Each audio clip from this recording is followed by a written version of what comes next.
এমনকি কাদের সিদ্দিকী যিনি বলছেন উনারও অবস্থাটা কি? গত 15 বছরে বারবার তিনি রং পাল্টাইছে না? যখন দেখছে যে শেখ হাসিনা মানে পড়ে যাবে 14, 18 উনার ভূমিকা কি ছিল? একদম সম্পূর্ণ বিরুদ্ধ। এরা বেতন পায়, ফজলুর রহমান বেতন খায়। আমি চ্যালেঞ্জ করে দিয়ে বলতে পারি, বেতন না খেলে কোনো সুস্থ মানুষ এই ধরনের বক্তব্য দিতে পারে না।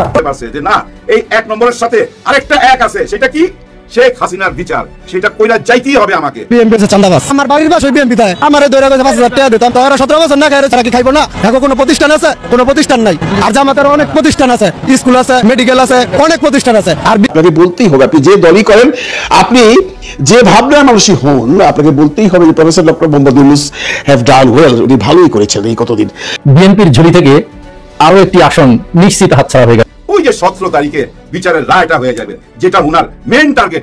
ডক্টর মোহাম্মদ ইউনূস একটি খেলা দেখাবে রাজনীতির মাঠে, শুধুমাত্র বাংলাদেশের রাজনীতিবিদরা নয়, পাশের দেশ ভারতের লেংটি খুলে যাবে পরিকল্পনা যদি বাস্তবায়ন হয়। আমার একটাই কষ্ট, এ জীবনে আমি কারো মনের মতো না, বিএনপি জামাত আমারে বোঝে না। এক ঢিলে 2 পাখি মেরেছেন, সেটার সত্যতা ক্রমান্বয়ে হয়তো আপনারা খুঁজে পাচ্ছেন। সবচেয়ে বড় খবর যেটা বাংলাদেশের মানুষের জন্য, এটা একটা গ্রেট নিউজ আমাদের জন্য, লিসেন জেন্টলম্যান, আপনাদের কপাল খুলে যাবে। ডক্টর ইউনূস সালু ভাই দাঁত দিয়ে ওই গিট্টু খুইলা দিছে। হ্যাঁ ভাই, গিট্টু খুইলা দিছে। আজকের থেকে বলবো, আমাদের লোকেরা সর্বসময় সর্বত্র জয় বাংলা, জয় বঙ্গবন্ধু বলবে। আসসালামু আলাইকুম প্রিয় দর্শক শ্রোতা, আশা করি সবাই ভালো আছেন। নতুন একটি ভিডিওতে সবাইকে স্বাগতম। বাংলাদেশের এই মুহূর্তের রাজনৈতিক প্রেক্ষাপট নিয়ে ভিডিওর শুরুতেই বেশ কিছু ভিডিওর অংশ বিশেষ আপনারা দেখেছেন। মূলত আজকের এই ভিডিওটিতে সেই সকল ভিডিওর বিস্তারিত আলোচনা দেখতে পারবেন। ভিডিওর শুরুতেই যে সকল ভিডিও দেখেছেন, মূলত আজকের এই ভিডিওটিতে সেই সকল ভিডিওর বিস্তারিত আলোচনা দেখতে পারবেন। ভিডিওর শুরুতেই যে সকল ভিডিও দেখেছেন তা থেকে হয়তো ইতিমধ্যেই আন্দাজ করতে পেরেছেন আজকের এই ভিডিওটি কতটুকু গুরুত্বপূর্ণ হতে চলেছে। অতএব চলুন না টেনে একটি লাইক দিয়ে সম্পূর্ণ ভিডিওটি দেখে আসি। আসসালামু আলাইকুম। 8ই আগস্ট যখন ইউনূস সাহেব আমাদের সরকার প্রধান হলেন এবং বৈষম্য বিরোধী আন্দোলনের এই ছাত্রগুলো যখন দাবিগুলো নিয়ে নতুন সরকারের সাথে কাঁধে কাঁধ মিলিয়ে দেশ শাসনে চলে গেলেন সরকার, তখন তাদের দাবি কি ছিল বা বাংলাদেশের আপামর জনগণের দাবি কি ছিল? ভাই, 3টা দাবি ছিল: বিচার, সংস্কার এবং নির্বাচন। কিন্তু কালক্ষেপণ হবার পরপরই আমরা দেখলাম বিচার সংস্কারের চেয়ে নির্বাচনের দাবি রাজনৈতিক দলগুলোর মধ্যে, বিশেষ করে একটি বিশেষ দলের প্রথম দাবি হিসেবে সমাজে প্রতিষ্ঠিত হয়ে গেল যে আমরা নির্বাচন চাই, যে কোনো অবস্থায় নির্বাচন চাই। সংস্কার এবং বিচার সেটা চলমান প্রক্রিয়া, অনেক দিন লাগতে পারে। ঠিক ওই সময় প্রফেসর ডক্টর মোহাম্মদ ইউনূস একদম ডিটারমাইন্ড ছিল যে উনি সংস্কার না করে, বিচার না করে নির্বাচনে যাবেন না। তারপর পানি অনেক ঘোলা হয়েছে ভাই। একটা সময় রাজনৈতিক পরিস্থিতি উত্তপ্ত হয়েছে, প্রফেসর ডক্টর মোহাম্মদ ইউনূস লন্ডনে গেছেন, তারেক রহমানের সাথে বৈঠক করেছেন এবং একসময় ফেব্রুয়ারি 2026 নির্বাচনের কথা ঘোষণা করেছেন। তখন আমরা ভেবেছিলাম যে জুলাই সনদটা পাশ করে তারপর উনি বিচার কার্য চালিয়েছেন, বিচার কার্য চলছে এবং বিচার কার্যের অগ্রগতি দৃশ্যমান, এটা নিয়ে কোনো মানুষেরই কোনো সন্দেহ নেই বা কোনো অবিশ্বাস নেই। এটা একদম দৃশ্যমান যে বিচার হচ্ছে, আমরা প্রায়শই দেখছি। এমনকি বিচার কার্যটা টেলিভিশনে সরাসরি সম্প্রচার করে জনগণের কাছে একদম পৌঁছে দিয়েছেন। এটা একটা ভালো কাজ করেছেন। 3টির মধ্যে একটি কাজই উনি সুন্দরভাবে সম্পাদন করতে পারছিলেন। রইল সংস্কার মানে জুলাই সনদ, এটা নিয়ে অনেক পানি ঘোলা হয়েছে ভাই। আমাদের এই বৈষম্য বিরোধী আন্দোলনের ছেলেরা যখন এনসিপি গঠিত করলো, তারপর একটা সময় বেঁধে দিল এই সময়ের মধ্যে জুলাই সনদ বাস্তবায়ন করতে হবে।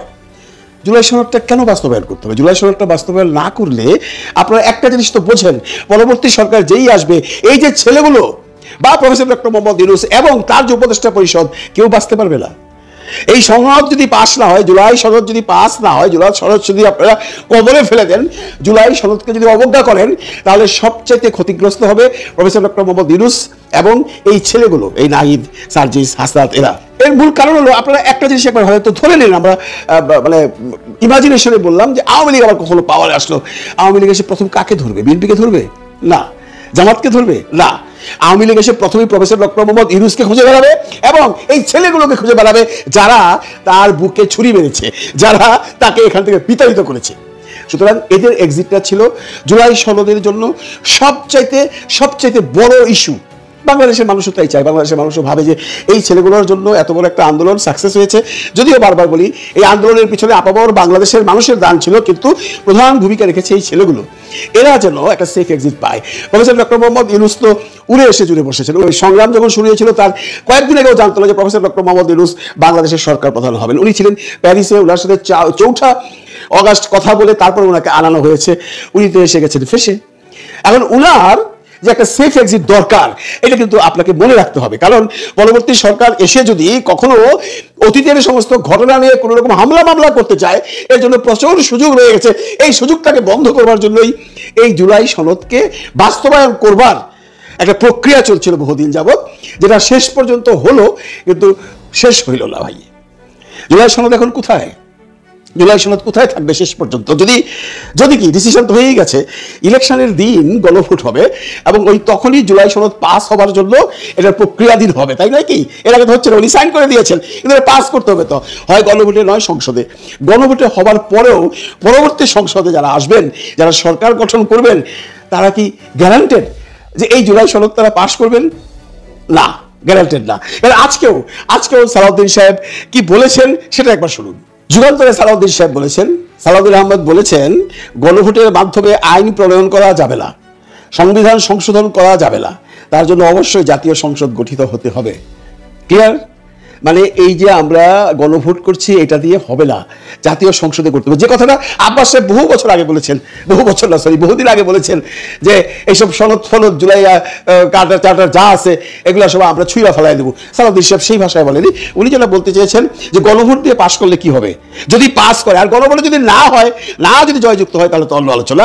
গণভোটে যদি জয়যুক্ত হয় তাহলেও এই যে জুলাই সনদ এটা বাস্তবায়ন করা সম্ভব নয়। এটা সংসদে গিয়ে করতে হবে। সংসদে যদি বিএনপি ধরে নিলাম 151টা সিট পেয়েছে বা তারা সংখ্যাগরিষ্ঠ, তারা যদি মনে করে যে এই জুলাই সনদকে আমরা এখন আর বৈধতা দেবো না, আমি আপনি কেউ কিছু করতে পারবো না। যদি অনেকে বলছেন যে হ্যাঁ এত বড় ভিত্তি করলে ওরা বাঁচবে না, সরকারকে কেউ ছাড় দিবে না, সেটা তো পরের আলোচনা।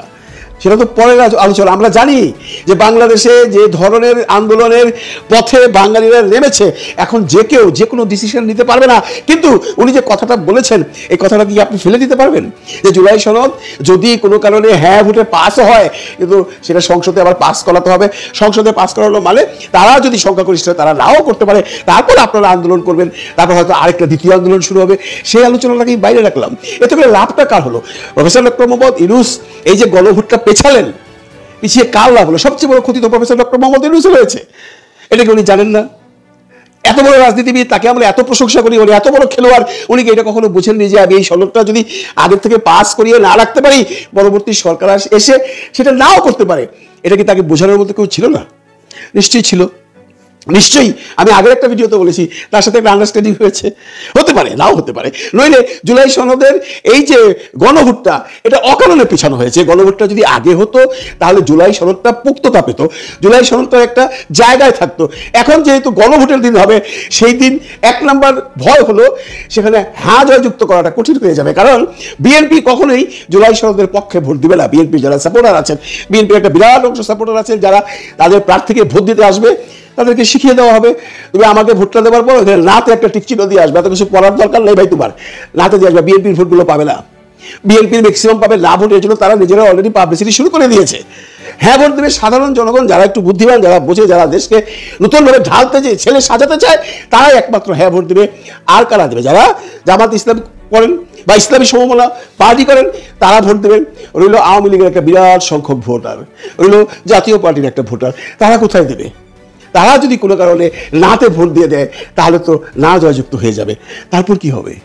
আমি তো প্রথমত ভয়ে আছি, জয়যুক্ত হলেও এটার কোনো সাংবিধানিক স্বীকৃতি পাবে কিনা পরবর্তী সরকারের কাছ থেকে, সেটাই আমার প্রথম সন্দেহ।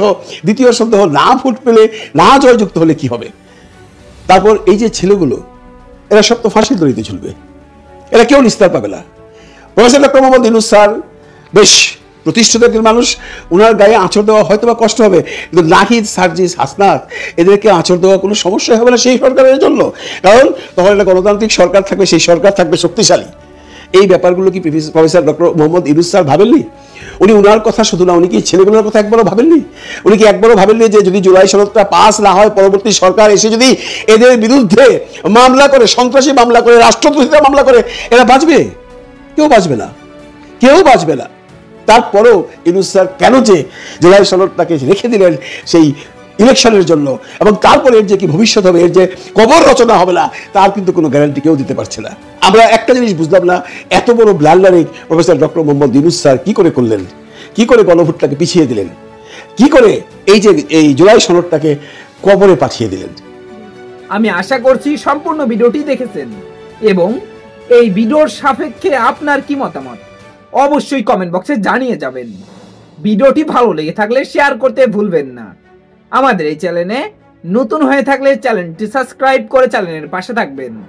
আর যারা ইতিমধ্যেই চ্যানেলটি সাবস্ক্রাইব করেছেন তাদেরকে অসংখ্য ধন্যবাদ। দেখা হবে নতুন কোনো ভিডিও নিয়ে, ততক্ষণ সবাই সুস্থ থাকবেন। আল্লাহ হাফেজ।